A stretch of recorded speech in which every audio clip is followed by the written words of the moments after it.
Hi, I'm Jürgen Strauss, and welcome to episode number 7 of the InnovaBuzz podcast, the podcast designed to help smart businesses with an interest in innovation and the Internet of Things to become even more innovative. In today's episode, we meet Paolo Bouquet from Okkam, an Italian company that is building systems to link web resources with real things in the real world, and so make those things available to control from any device. We learn how Paolo has transitioned or is transitioning an academic development into a commercial application and all the challenges that he faces in doing so. There are some fantastic lessons in today's podcast. Paolo talks about innovation as a social process. He talks about sharing ideas, the need for getting feedback on your ideas, and the need for brainstorming with real people. He talks about the innovator's mindset, which he describes as serving real people with a real need, rather than innovating or developing new ideas simply for the purpose of having something new. So today's innovation tip is based around the idea of innovation as a social process. And the tip is share your ideas. Share them with your network. Share them with your peers. Share them with your customers. Share them with your suppliers. Get feedback. Get critical feedback on those ideas, because as Paolo points out, no one person is the repository of all good ideas. So share your ideas and look to get others to share their ideas with you.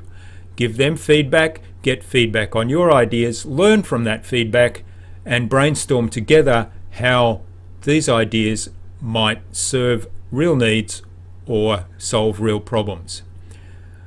And in doing so, you will have a fantastic brainstorming system for innovation. Now, before we go ahead and meet Paolo, I'd like to just introduce today's competition, which is sponsored by Innovabiz, where we help smart, innovative business owners who want to get more tangible results from the internet turn their online presence into a business generation machine that works even when they're not working. And the prize today is a copy of The Innovator's Dilemma by Clayton Christensen, which Clayton describes as a book that will change the way you do business. It's a fascinating read, so stick around for details on how you can enter the competition to win that prize later on in this interview.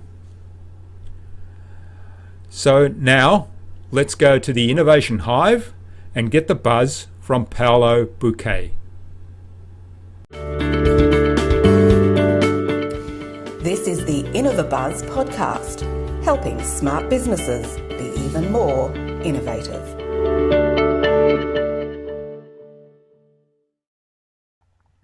Hi, I'm Jürgen Strauss from Innovabiz, and I'm very pleased to have with me today, all the way from Trento in Italy, Paolo Bouquet, who is the co-founder and president of Okkam.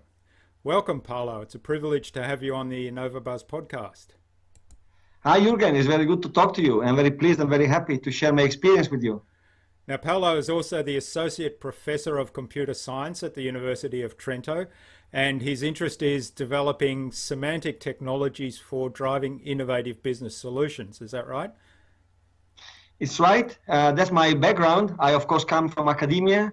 Knowledge representation and semantic technologies indeed are part of my academic DNA. And now we are trying to create value from this technology, not just papers. Yeah, okay, that's great.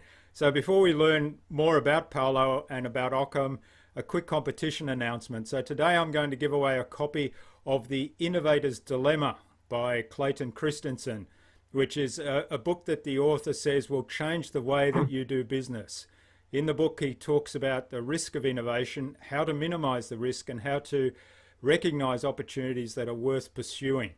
It's a fascinating read, so stick around for details on how you can enter the draw to win that competition prize later on in the interview. So, Paolo, before we learn about some of the innovative things you've been doing with Okkam and some of your research, tell us a little bit about you as a person. So when you were a young child, what did you want to be when you grew up? Well, I'm not really sure I had a clear idea of what I wanted to do when I was a child. What I can tell you is that for sure I was not expecting to become an entrepreneur at some point. Okay. Actually, my life was more or less created around the idea of becoming some kind of researcher. I always liked to study. I really enjoyed the academic world. So that's what I thought, becoming a teacher, researcher, maybe, running some projects. And so I was not expecting to become an entrepreneur. There was a kind of surprise that happened very late in my life, which is maybe not very standard. And maybe also because part of my family, nobody was an entrepreneur in my family. Yeah. My father was a doctor in a hospital. My mother was a school teacher. So it's been a big change, but it's very exciting.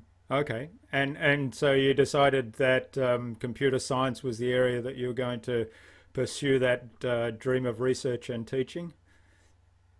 Well, that's another part of the story. I started from classical studies in the high school, and then I have a master's degree in philosophy. So actually not a very technical area. Yeah. It's true that, from the beginning, when I started my course in philosophy, I was attracted by areas like logics, knowledge representation, artificial intelligence. But there was a kind of slow change from humanities, from philosophy, from Kant, Hegel, Plato, Aristotle, to the big computer scientists. And then I realized that somehow computer science is applied philosophy in a sense, and that's what I love about it. And I always seen computer science as a way to study representation and reasoning and intelligence, so I love it. Yeah, that's right. I guess, Plato, Socrates and so on, they were all about intelligence and thought and applied intelligence, right? Well, yeah, I never thought my background in philosophy was a problem, an obstacle for me. I think there's so many great ideas there that can be reused. And even the name of the company, Okkam, I will tell you later, is, of course, the result of my philosophical studies. But on the other hand, I had I was very lucky because I had a chance to meet some of the great computer scientists of our era. For example, I spent 4 months at Stanford University in the 90s, where I met John McCarthy, one of the inventors of artificial intelligence. And that's really changed my life. But I think that the great computer scientists in depth are, in a sense, great philosophers as well. Yeah, that's great. I wondered about Okkam, how that came about, because I noticed on your website that a lot of the other products and projects that you talk about are acronyms for something, and I couldn't work out what Okkam would be an acronym for. So we'll look forward to learning about that one. So what's the main goal behind Okkam? Tell us how that came about. Well, the main goal, I can describe it at 2 levels. One is kind of vision, and the other is the business level. The vision is somehow that we should try to organize our information, our services, what we deliver on the web, on the internet, more around a simple concept of entity, rather than around machines, internet locations, servers, portals. This is all fine, but the easiest way for people to think about what they know is, well, I know something about people, about products, about location, about whatever events, and organizing stuff around the simple entities is much easier than thinking about schemas, tables, or XML, whatever. And so that's our vision. And we do it in 2 directions. And this is more now moving to business. One is we really work very hard with big data, and we try to reorganize this big data around entities, as I said, using semantic technologies, but using the concept of entity as a key. And so in this area, our main tool is what we call the entity name system, which is, of course, this is the dream. We should become some kind of phone book directory of things which are named on the web, assigning them a unique identifier which people can use in their data, and using these identifiers as glue for data coming from different sources. This is one direction. And the other obvious way of thinking about entities is that, of course, entities most of them are in the physical world. And so being able to link digital content to things, objects out there is the second part of our dream. This is what we call object links, which is another platform we have which uses proximity tags like QR codes. You see one here, but also Bluetooth, NFC, RFID. It doesn't matter. No, proximity tags to basically allow people to link stuff directly to object and use them, access them through mobile phones or tablets. And that's the second part of the business. But the vision is the same, is entities in the middle and then organizing things around them and not around abstract things like data structures or internet locations. Yeah. So by entities, you mean physical objects or people or machines that do something, right? Is any individual object. Could be a person for sure, could be a company, could be a specific location, could be a product, can be an event, like a big party, I don't know, or a concert. Can be even can be a process, can be a machine for sure. Whatever, basically has a name in natural language, okay? So, of course, we are entities, but also this room is an entity, and Australia is an abstract entity, if you want, is a country, and also the elections of the American president is an entity. So this is what we use to glue stuff around them and make them available for applications for customers. So just to be more concrete, one big application we have at the moment has to do with, we work with tax authorities in Italy.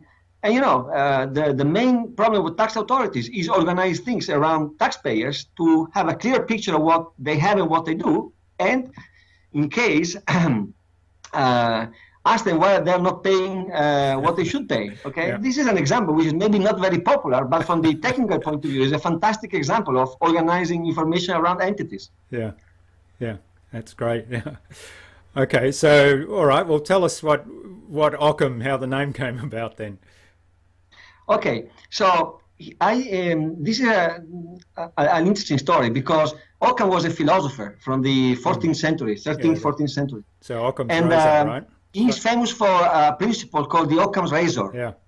Some people who study philosophy maybe remember about this Occam razor. And the idea of the Occam razor is that entities should not be multiplied beyond necessity. That's one popular way of explaining the Occam's razor. So when we started to work in the area of the web, the semantic web in particular, what we noticed is that one of the main reasons why the semantic web, the data on the semantic web were not coming together very quickly, very effectively, is that people basically mint new names for entities every time they publish data on the web. Okay, this is very typical. If you look at the semantic web and you look for information about, I don't know, Jürgen, you will find, hundreds of different URIs name Jürgen in a different way. And so there is a huge problem of connecting this information into a single, global virtual graph, as, Tim Berners-Lee would put it. And so we decided to apply another Occam's razor, which is not on the number of entities, but on the names of entities. Why don't we try to agree on a service which can just maintain a single name for an entity that everybody can access and use, and then everybody can attach their own data in their own internet location, but about the same thing, which is Jürgen as a person, Australia as a country, Occam as a company, whatever it is. And so the idea was to cut entity names on the semantic web to make integration easier. That's the story of the name, and we are still working towards this objective, which is very ambitious, very difficult, because many people want to provide names for things, but I think we still have with the entity name system an idea which is very general, like the DNS on the web, and the entity name system is called ENS, precisely to recall this idea of the DNS, because this is a very low-level service. It's, hey, here's a name, use it as you like, in your location with your data, but use this string as a name because that will help people to gather information around it. Okay. Yeah, that makes sense. And I like the analogy to, Occam's razor. The simplest solution is always the best, right? That's exactly. That's another way to express the Occam's razor. Because, actually, they are connected because the simple solution is a solution that assumes a smaller number of entities. Okay, that was the connection between the entities and the simple solution. That's, I think, it's a very good principle, actually, in life in general, not only in business. Yeah. So one of the areas that you mentioned in your research synopsis and on your own webpage, you talk about linking the web resources to things of the real world. So this is really consistent with that, isn't it? So it sounds like it's an idea born out of your own research interests. Well, yeah, I think it's an idea that at the same time is extremely simple, but on the other hand, is not natural for lots of people. So it takes a little bit, and we are struggling a little bit to make people understand the idea, because the need, I think, is there. It's very simple.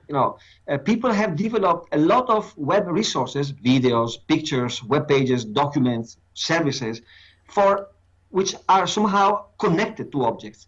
Let me give you a very simple example where we are really working every day. And the example is public transportation companies. Okay, and take a single bus stop. Okay, in the middle of nowhere, maybe not in the center of the city, in the middle of nowhere.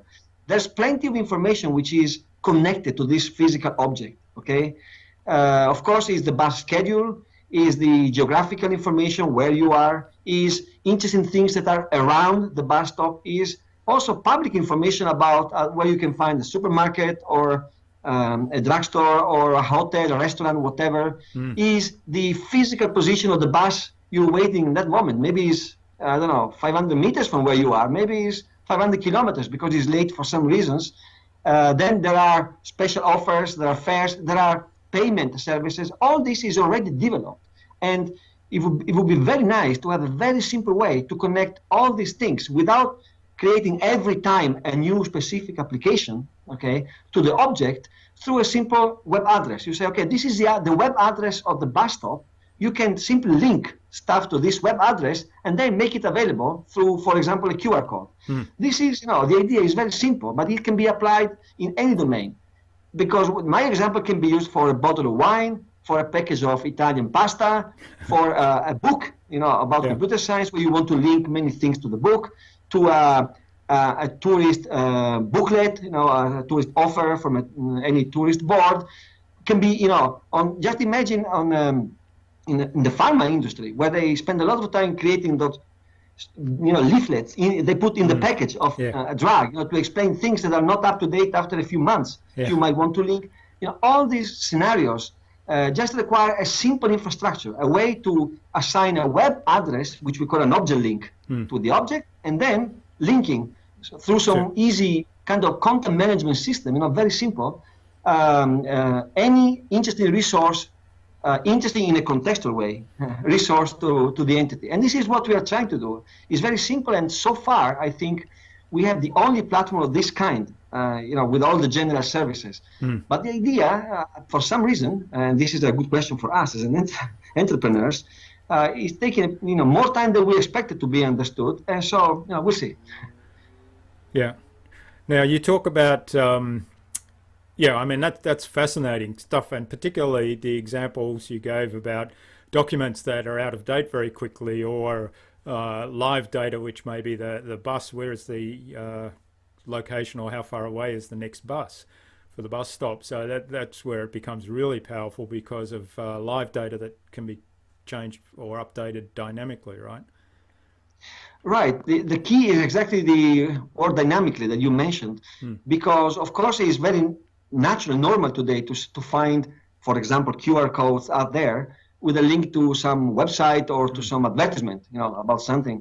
But using the QR code or another proximity tag as a dynamic channel that you can program from your office, and when you can change the resources you show, the services you publish, or the documents that you attach to the object. That's a different idea. It's really, it's like having some monitors, displays in the environment, but the display is not there, it's in your telephone. So you're using exactly the same idea of a display, but this time the display is in the user's pocket, and you have something very cheap. Put a QR code or an NFC tag or a Bluetooth tag, and people can use their telephone as a display that you can program from home. And I think this is very general, very powerful, and has a big potential, because where is the business idea here? The business idea is that when you have these dynamic displays out there in the world where people publish useful services, so people scan the code for the service, you can add advertisement there. Third parties communication. And that, I think, is a completely new area, which is so far invisible to the big advertising companies, which we are trying to create. Is a new space, the space of object links, where we hope we'll be able to collect interest and then, of course, commercial advertisement. Yeah, commercial application. Yeah, well, certainly in the area of advertising, I see there's huge potential there for that, because like you say, if there's a printed brochure that's out of date in 3 months or so on, there's a huge cost to reprint those, and it may just be a simple change or an updated special or change in pricing or something, but cost of reprinting is. Yeah, that's exactly the idea, and I'm glad that you are expressing the idea better than I can do. Maybe that means that we can hire you to sell the idea to people. No, but the point is exactly what you said. In the future, the dream could be that instead of printing a brochure, you print a small, business card and say, hey, this is our up-to-date brochure, scan it, and that's it. You always have it up to date. And actually, some people are already doing that. And another way of expressing the same idea, because one objection is people say, well, but why don't you develop an application for doing this, the typical, mobile phone app. And the idea is, well, we are doing that, but instead of developing the application ad hoc every time, we say, okay, this is a general platform where you can link contents as if you had an application, but you don't, because this is on the web, but it looks like it is. And so the costs are reduced and is extremely more cost effective. You have people who are not programmers who can change the links, add information, remove information, add services, with a few clicks on a general purpose platform. I think that's the idea. Yeah, that's great.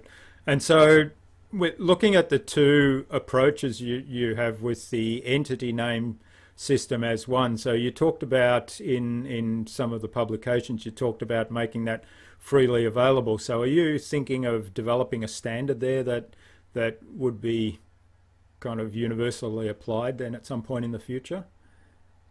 Well, the idea of the entity name system comes from a European project called Okkam, not big fantasy, which is somehow the father or the mother, of this company. And so, as part of the legacy of the project, there is a public entity name system which people can use on the web at api.okkam.org. Unfortunately, the documentation is not very good, and this is typical in publicly funded projects, that when the project is over, people don't spend time to write documentation on the thing. But the system is available, and we still have several thousands of requests every day. So some people are using the platform for names. What we are trying to do as a company, this is our commitment with the former partners of the project, is to maintain this platform public, open, free. Everybody can register in the platform and add new entities, create new identifiers for their own objects. So it's open, and that will stay like that, open and free and accessible to people. The challenge for the company is to take the same idea and take it into enterprise applications, where you don't want to have enterprise information to be published, not even the entities, the list of entities published on the web for your competitors. So what we are doing as a company is take this idea, put it in in big enterprise solutions, and use it to make sure that their systems can talk to each other in a very effective way. So, but the public ENS is there, api.okkam.org, and people can play with it whenever they want. We are still developing it. Okay, that's great. Yeah, so for all the developers out there, we'll have a link underneath the video transcript for you to take a look at. Yeah, and maybe people can actually contribute to the documentation and upgrading it. Yeah. That's great. It's open source, so people can even contribute with code if they want. Yeah, that's right. Yeah.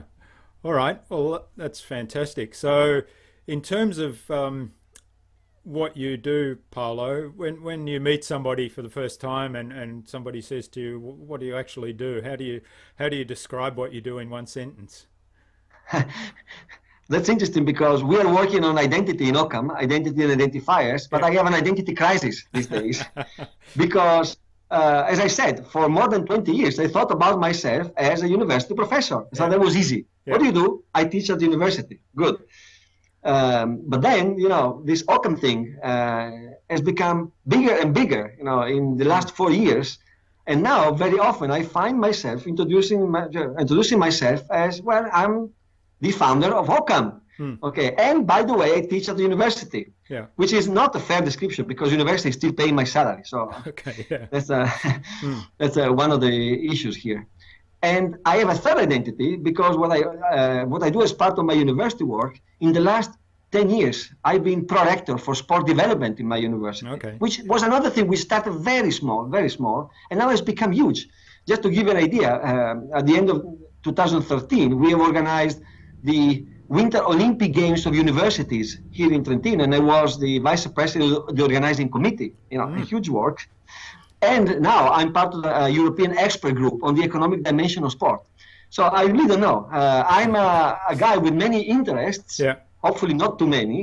The only common thing is I really try to do my best in whatever I do. So if I start to do something, I'm really trying to grow this something to something excellent, something big, something good. I try. I not always succeed, I must say. And so for one thing is my life is not boring, for sure. Okay, well, there's certainly a thread, I think, that goes through there, and that's the innovation thread, which is, of course, consistent with the theme of our podcast here. And that's because I noticed one of your websites talked about driving innovation in sport, and that's obviously where where your interest in sports administration and so on comes from. Yeah, exactly. I think well, as part of the organizing of this Winter Universiad last year, I started to think about sport not just as physical activity, which of course is very important for people to stay fit, but also as a very powerful inspiration for research projects in areas which are different from sport itself. And so we had a conference about that, and we had a very big success. Lots of people from different research areas coming together and say, oh, I have ideas on materials, on ICT applications, on psychological theories, on social theories, or whatever. And so that was interesting. And even for Okkam, I must say that we also have a small fitness branch. We have a project called Fit City, where we are trying to use the idea of physical locations in the environment as opportunities for people to exercise. And so we are developing with a mixture of QR codes and semantic technologies, something for Trento first and then for smart cities in general, where people can scan a code and know what opportunities they have in their normal daily life to exercise a little bit, like walking the stairs or using a bench in the park for some exercise, showing videos, maybe showing famous sportmen or sportwomen who show how to exercise there. So I'm trying to connect my interests into a single picture where entities are, still the center, and just so resolve my identity crisis into a single, line of activity.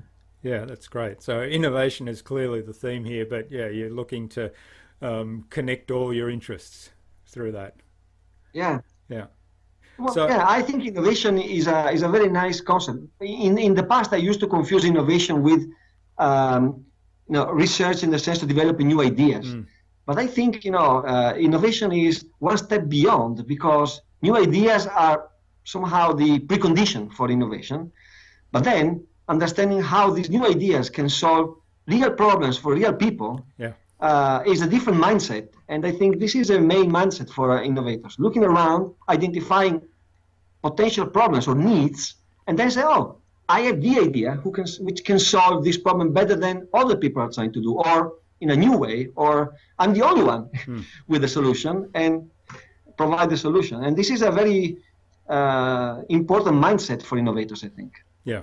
Well, that's that little tidbit of advice is worth the price of admission alone, and since it's free, it's probably good. But it's innovation is about identifying problems and then finding a solution to real problems. That's I really like that. It's great. Yeah. Well, because coming from computer science in the academia, very often I find many colleagues with wonderful ideas, and then they fake up problems. Say, oh, I do this because there is a problem of doing this and this and that. And then you ask people out there, do you have this problem? No. So, when you fake a problem, then your solution is not likely to be adopted. Yeah. That's the problem. It's not done in bad faith. It's just that there's no real attention to the real problems of real people. And this is very important for success as well, not only for innovation, but for success.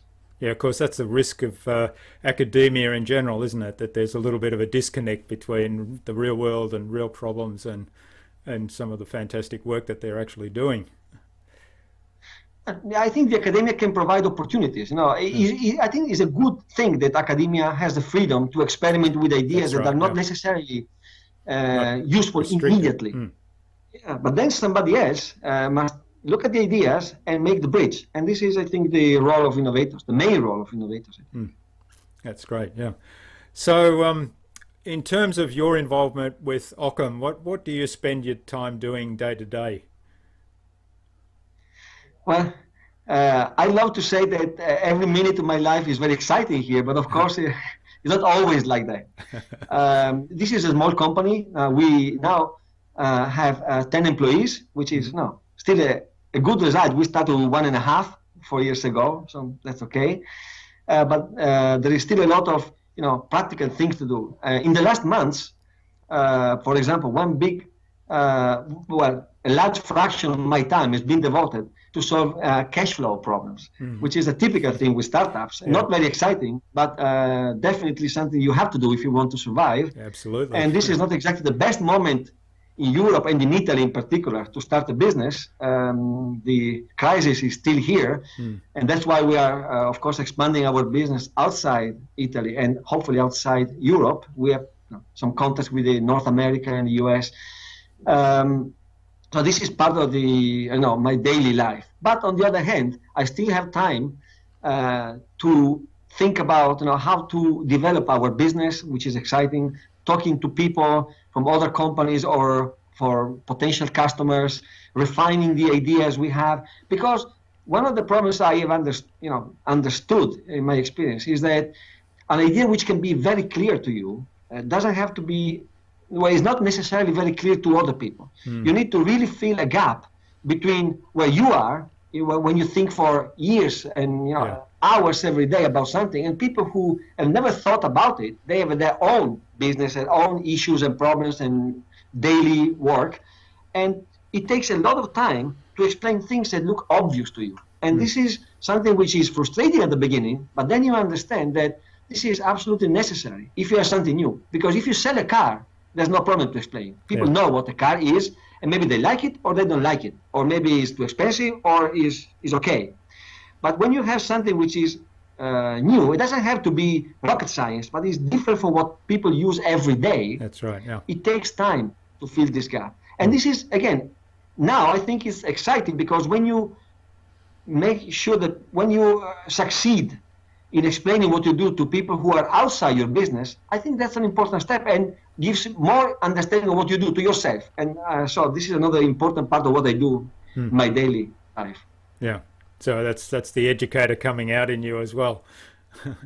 Well, yeah. It's really a long process, and I think this is a problem shared with many other startups or innovative businesses. That making sure people understand what you do is not simple, and sometimes you think that an explanation is good, but it's not, and you can immediately understand that only if you talk to many people, you try it, and you see the reactions, and then you learn, and then you go back, you do your homework, and try to explain it again and again and again. Yeah. And I think that in the end, you refine your message, and that's the most important part for selling some innovative product.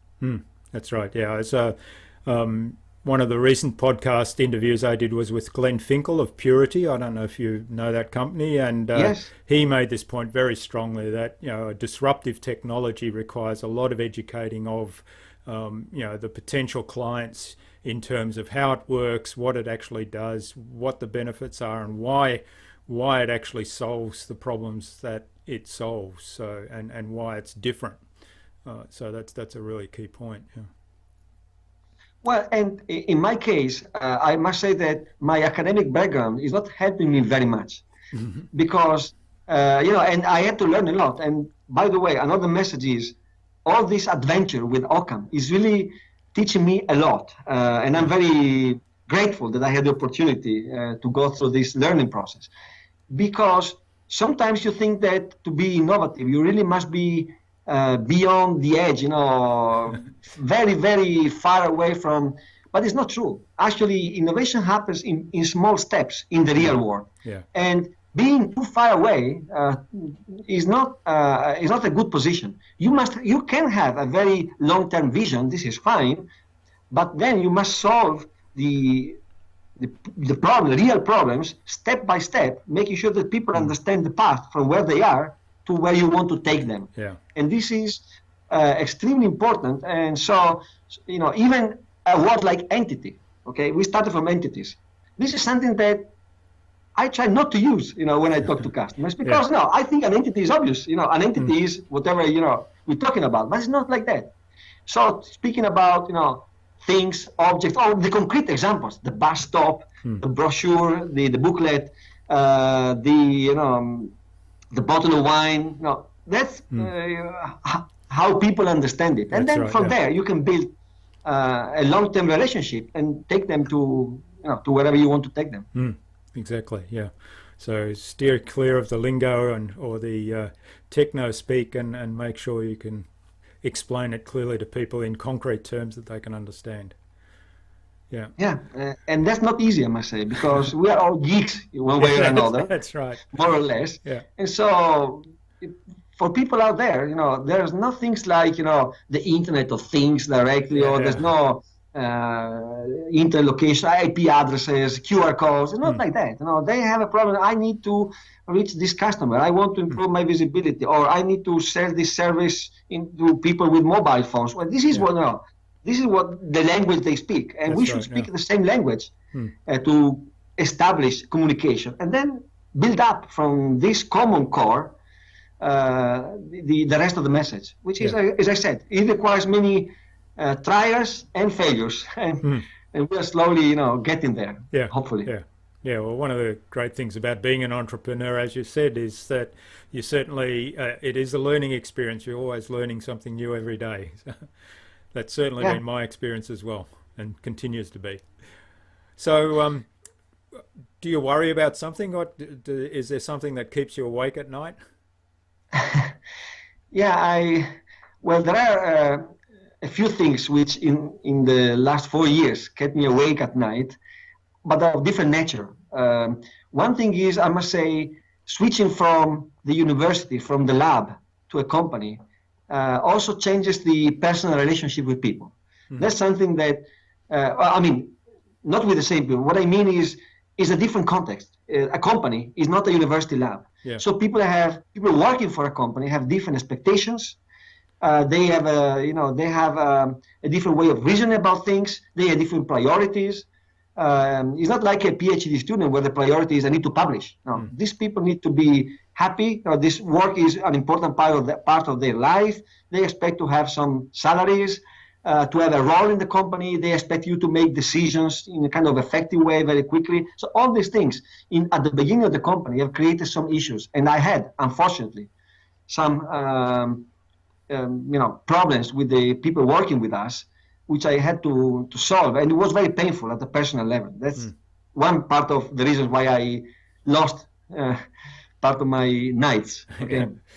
But the other part, which is probably more exciting, is that sometimes I wake up at night and I have an idea on what we could do with our technologies, or how we could sell the message in a better way, or to a new industry, or to a new customer. And then when this process starts in my mind, I really have troubles to Get back to fall sleep. asleep again. So I wake up and I write it down, Yeah. which is okay for for that. But then it would be good to have time to sleep in the morning to compensate the time I didn't sleep. But I can't because I have a very nice family, which I love very much, and my life schedule is definitely influenced a lot by the family. So that means at 6:30 I must get up anyway in the morning, no matter what I did in the night. Okay. And this is okay. But I love this part of the job. When you have a new ideas, it's so exciting that who cares about sleeping? It is, isn't it? Yeah. And it's fascinating. I have the same problem. I think of some idea in the middle of the night and there's no way I can get back to sleep. And I try to write it down. But what happens if I write it down, that kind of generates more ideas. So and then there is another experience, which is when you start writing down. Writing down is an interesting exercise because some people think that writing down is just putting on paper what you have already thought. But that's not true. When you write down, writing is part of the creative process. And so, as you said, you write down something, then you don't like it exactly as it is, and then you change it, and then you connect it to other things. And the writing process is really, at least in my experience, part of the creative process. You end up with something which is much bigger, or much better, or anyway more complex than it was at the beginning, just because you made the effort of starting to write down the idea. This was true for academic papers. It's always been in my experience, and is now true for business ideas. It's always the same. Writing is a very important mental process, I think. Yeah, that's right. So, so you mentioned family. So, what are the things you do to keep balanced when you're not working? What do you get up to? Okay. Well, one premise is that I don't really see, this kind of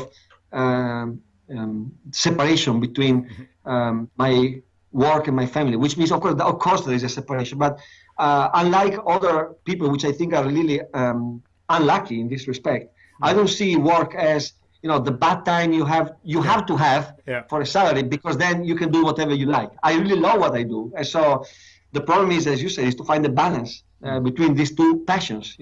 My work and my family. So what I do is, on the one hand, I try to save as much as possible my weekends for the family. That's not always possible, but at least I try to do my work in a kind of hidden way. When they are doing something else, I hide somewhere and try to do something. And I also try to limit my access to the internet, because that's crazy. If I start reading email or browsing the web, I never stop. On the other hand, I'm lucky. I live in a wonderful region. There's a wonderful nature in the mountains, close to the Dolomites, beautiful lakes, good weather. So it's easy to do some, physical activities, in the nature, skiing in the winter, hiking in the summer, swimming in the lakes. So I guess, it's not very different from Australia. Right? Of course, you don't have the Dolomites, but you have wonderful beaches. That's right. Plenty of things to do, outdoor. So that's part of the thing. But I also try to give this message to my kids. Look, it's not that I do my work because it's something, it's a kind of necessity, something boring or tiring or whatever. It's part of life, and I really invite them to find. They are still young; they are 10 and 12. But if I can, I try to pass this message that what they should try to do is follow their passions and find a job which is part of their life. Which doesn't mean that is 100% of your life, but is a pleasure to do it. And you have to balance different pleasures, life and work, and that's, I think, one of the most lucky situations that you can have in life, to be honest. Yeah, that's great, isn't it? If you love what you do, it's not work. It's not a chore, anyway. Yeah, exactly. That's great. Yeah. So, so have you read any interesting books recently that you could recommend to our audience? Well, I read. Well, I when I am at home, I read a lot of not technical books. But I don't think this is interesting at the moment for the audience. What I read recently was a very nice book called On Intelligence. I will tell you in a minute the author. I have a small lapsus in my memory, where the author was trying to combine some kind of neural approach to symbolic approach to represent information and knowledge, which I thought was very exciting because I always thought that there was a gap between all this kind of neural sub-symbolic approach to representing information and knowledge and the declarative approach, the knowledge representation approach, logics and axioms and formal rules. And I think, understanding the brain, how the brain combines these two things is extremely exciting. And I really love the book. And maybe I will send you the information so you can put it somewhere. If you do that, we'll for this put a book. link. We'll put a link to it. Yeah. Sounds And fascinating. then I read more than books, several papers. I'm really trying to follow what's going on in the area of the semantic web, which is my, as I said, my first love in in this area. And by the way, in a few weeks, we will have here in Trentino the International Semantic Web Conference, which will be a great opportunity to stay up to date with what's going on in research in this area. And then I also try to read marketing papers in the domains where of interest for us, for Okkam, in particular in this area of the mobile services, mobile advertising. I cannot recommend a single thing at the moment, but I think reading and staying up to date with what other people think and what's going on is a critical part of business. So read a lot. Yeah, that's great. Yeah.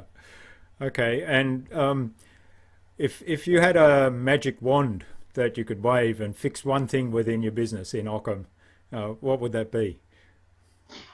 Well, I have this idea since when I started the Okkam project, that my team and myself, first of all myself, we are not very good in communicating what we do. This is I suffer for this because I know that we have within our company a lot of great things, and I see other people, other companies that maybe are doing something which is not as good as this, but which are extremely good in communicating what they do. And I'm not complaining. I'm not complaining with them. I really complain with ourselves.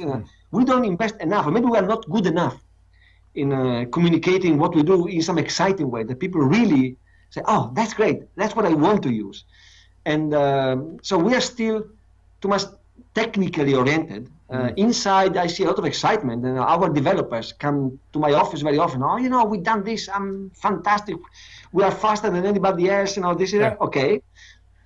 But this is not enough. This is good for the lab, for the developers there, but it's not good for the rest of the world. So yeah, I would like to fix our communication skills and making sure that we at least are able to explain exactly what we do to people. And I'm sure that would lead to have people excited about what we do, because we have a lot of good things in our safe here, but it's of no use if you keep it for yourself. So we must definitely improve our communication skills here. Yeah. Okay. Yeah. So communication around marketing, definitely. I guess. Yeah. Marketing. Right. Yeah. Great. And what do you see as the risk of innovation within a company? Well, there are several risks. The most obvious risk is, like for any innovative company, that what you do is innovative, but actually is not what people need. So you think it's a good idea, you think it's a breakthrough, whatever, but it isn't, and it happens. You must be very honest to yourself and admit that after some time, if it doesn't work, it doesn't work. It can be because you came too early. That's somehow the positive explanation. It can be because simply you were wrong, which of course is always a possibility when you try to open a new path. This is one risk. The second risk, as I said before, speaking about marketing and communication, is that somehow you are not able to wrap what you do into a package which is interesting for people outside. So maybe you have a good idea, but you have the wrong packaging, and so somebody else will understand your idea better than you do and will sell it before you can do it. That's the other risk which I see. The third thing is that in my team, I have several people coming from some research experience. Not all of them, but some of them had got their PhDs. And the risk is that instead of consolidating what we have, they always think of going forward, which is good, thinking for the future, but you never consolidate what you have. So if you always move to the next thing because it's exciting, because it's new, because it's fantastic, you lose contact. On the other hand, as we were discussing before, with real customers, because you must make sure that your first step is done, is solid, can be solved, and then you can move to the next one and prepare the next wave of things.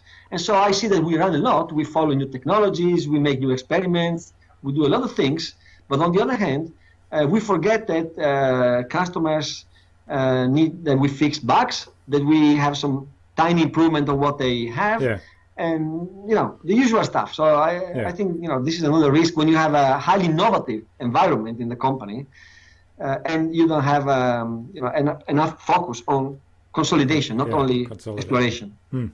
Yeah, I think one of the big challenges for any entrepreneur is the shiny object syndrome, right? Something new and it gets excited, gets more attention than, like you say, fixing or consolidating. Exactly. Yeah. Okay, well, I'd like to go into our buzz round, which is our innovation round, where I ask you 5 or 6 questions, and hopefully we'll get a very short, sharp answer from you that's going to blow away the audience with its insight and its brilliance. So we'll start off with what do you think is the number one thing anyone needs to be more innovative? I think the number one thing is to find your own way. Don't follow recipes that work for somebody else. Learn from the experience from other people, but find your own way and exploit your strengths and the opportunities in your environment. Don't learn from the others, but don't try to copy recipes that work for somebody else. I love it. That's great advice. Yeah. What about the best thing you've done to develop new ideas or new products? I think the best idea, as I said before, is look around for real problems of real people and try to solve them in a new way. Yeah. Otherwise, you will fail. So look for a real need. Yeah. Okay. What about, do you have a favorite tool or system that you develop new innovations with? Here, I'm afraid I will somehow show my age. I still think that having a few hours of brainstorming with the intelligent people in the company or with other companies, and then try to write down the outcome of this brainstorming is still the best tool. I'm not a big fan of innovation tools, which can be useful tools, but I cannot see them to replace the face-to-face interaction in, maybe at night in a very, heated brainstorming on new ideas with intelligent and bright people. Yeah. So a lot of different people contributing thoughts and ideas. Well, yes, innovation is a social process. I don't see, a single person having 100% of the good idea to do something really new. You need to share with other people, to compare with other people, being criticized, accept criticism from other people, and learn from them and improve. And listen to everyone. You never know, from the old experienced entrepreneur to the fresh student at university, you can find a good idea anywhere. So you must be very careful and listen a lot. Yeah, great. That's great advice. So what do you think is the best way to keep a project on track? Well, I think the best way is to put yourself in the customer's shoes and try to understand what the customer or the funder would like you to do. Because if you take the other perspective and then you do what you would like to be done to you, if you were the customer, is the best way to succeed and make the customers happy. So put yourself in your customer's shoes and do the best that you would like to receive as a customer. Yeah, that's great advice. I love it. Yeah. So play the customer and treat yourself well. Oh, absolutely. Yeah. And do a little bit more than is expected from you. Okay, just a little bit. You cannot do always wonderful things. But if you do something which is a little bit more than is in the contract or is expected from you, that will keep the excitement very high and the interest. And also the positive feeling, the positive relationship, which is another thing. Establishing positive relationships and showing that, in a sense, we are partners, not just customer provider. We are partners. We're doing something exciting together. I'm trying to do something new, so I need you to use my technologies, and you need me because I'm solving a problem that you have. So that's a very nice partnership. Yeah, that's great. Really like it. So what do you think is the number one thing anyone can do to differentiate themselves? I'm afraid I must go back to my first advice, which is try to be yourself. Very, very often, I have people saying, well, you see, look at what this other person is doing, this other entrepreneur, this other company. But even in communication, for example, I was wondering this morning, what should I do? I should wear a tie, I should have a jacket, or I should go with the Okkam. I said, I will just dress as I feel like. That's it. I mean, that's me. Okay. So you like it? Okay. If I fake somebody else, it's not going to work. It's amazing how many people actually say that when I ask that question. It's probably the most common answer, but people express it in many different ways. So that's really, really good advice. All right. So that's my experience, at least. I'm sure there is a much more intelligent answer, but I think that's the best I can come up with. Oh, I think that's a great answer, really. So what do you see as the future for Okkam? Well, I really hope that in the future, Okkam will grow to become, a mid-sized company, not a huge company, that will deliver services for people worldwide, so that our services become part of the daily life of millions of people. In a sense, what happens, but on a smaller scale, with Facebook, Twitter, or whatever, something that is normal for people to use, and it's part of life. It's not just something specific you do in your work. Sometimes people tell me, well, do you have an exit strategy? You want to sell the company? I'm a bit romantic about that.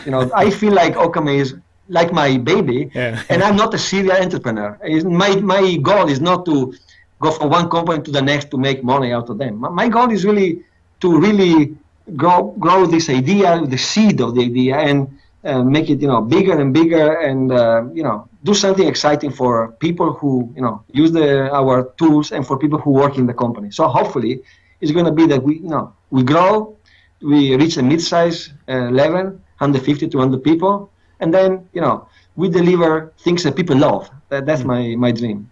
Okay, that's pretty bold ambition all the same. So I know. Yeah. So, no, that's been great, Paolo. Thanks for that. Now, just a reminder for our listeners about the competition. So I'm giving away a copy of The Innovator's Dilemma by Clayton Christensen. It talks a lot about risks of innovation and some of the themes of this podcast. And the author says that it's going to change the way that you will do business. Now, to enter this competition, what we'd like you to do is leave a comment under the video and tell us what is the most innovative way that you've seen dynamic data being presented that you've found, and tell us how either you're using the tool or how somebody else is using the tool in the public domain, and what benefit that is bringing to the particular application. Leave a comment under this video, and I'll ask Paolo to come by in a couple of weeks and award a prize from the entrants. Is that okay, Paolo? Yeah, sure. I'd be very happy. Yeah, that's great. So in conclusion then, what's the number one piece of advice you'd give any business that wants to be a leader in innovation and productivity? You know what? The best answer is, I don't know. First, I want to become, very successful, leading the way in the business, and then I will give you the advice. Otherwise, it would be just, and it would not be myself. I'm really sorry to disappoint people here. Well, that's a great answer, because we're all learning as we go, right? Yes, so absolutely. Watch this space, Well, thanks again, Paolo. Now, where can people reach out to say thank you for all for your time and all the insights you've shared with us today? Sorry, I didn't understand the question. Sorry. Where can people reach out to say thank you for all your insights today? Well, they can find me, of course, on LinkedIn, Facebook, Twitter, whatever. But probably the best way for me, again, my generation, it would be drop me an email, and I would be happy to start interaction with people who are interested in what we do. Okay, and I'll put links to all of those places underneath the video as well. So finally, I'd like to ask you, who would you like to see me interview on the podcast in future, and why? Well, I met several innovative people in these years. I think an interesting place where innovation is happening in Europe, in the area where I work, is in Ireland. Maybe you know this Digital Research Institute in Galway, Derry. So somebody from the institute there could give you an insight on what's going on in that area. Maybe, if you want names, I can suggest a friend of mine, Giovanni Tumarello. He's done many innovative things on the web of data, and he's a very peculiar person. You will love it. Yeah. Okay. Well, Giovanni, look out. I'll be in contact with you for a future InnovaBuzz podcast. That's great. Okay. Well, thanks very much, Paolo. It's been really terrific. You've been very generous with your time today, and I wish you all the best with Okkam and with all your research as well, of course. I look forward to seeing what transpires over the next period, and seeing some of those innovative QR codes, or the entities, as you call them, being connected through your tools and that. So thanks very much, Paolo. No, thank you, Jürgen, for this opportunity, because as usual, thinking about this interview allowed me to understand better things that we do. So it's been even this interview has been a learning, part of the learning process. So thank you very much. Okay, thanks. Bye for now. Bye-bye. Bye-bye. Well, I hope you enjoyed meeting Paolo as much as I enjoyed interviewing him on today's InnovaBuzz podcast.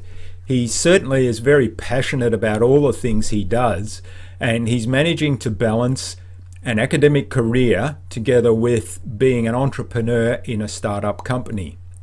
Now, Okkam have taken what looks like a really simple idea, but turned that into reality by using innovative systems and structure. And the important thing is that, as Paolo points out, it translates into something that is of benefit to the public.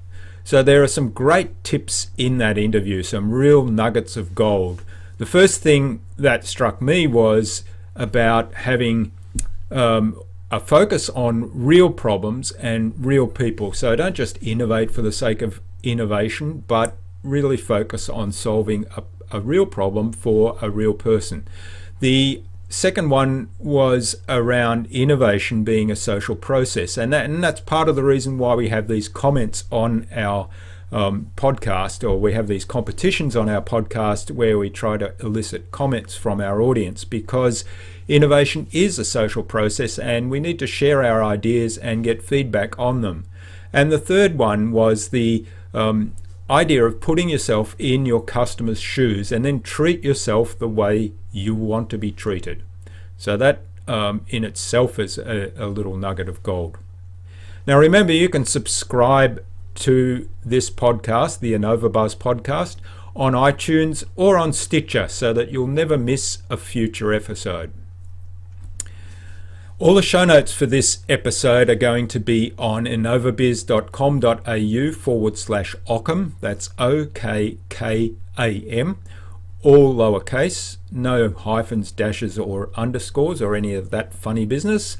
So innovabiz.com.au/Okkam. We'll have all the show notes, the resources, the links to contact Paolo, and the other little bits and pieces that he mentioned on the podcast interview.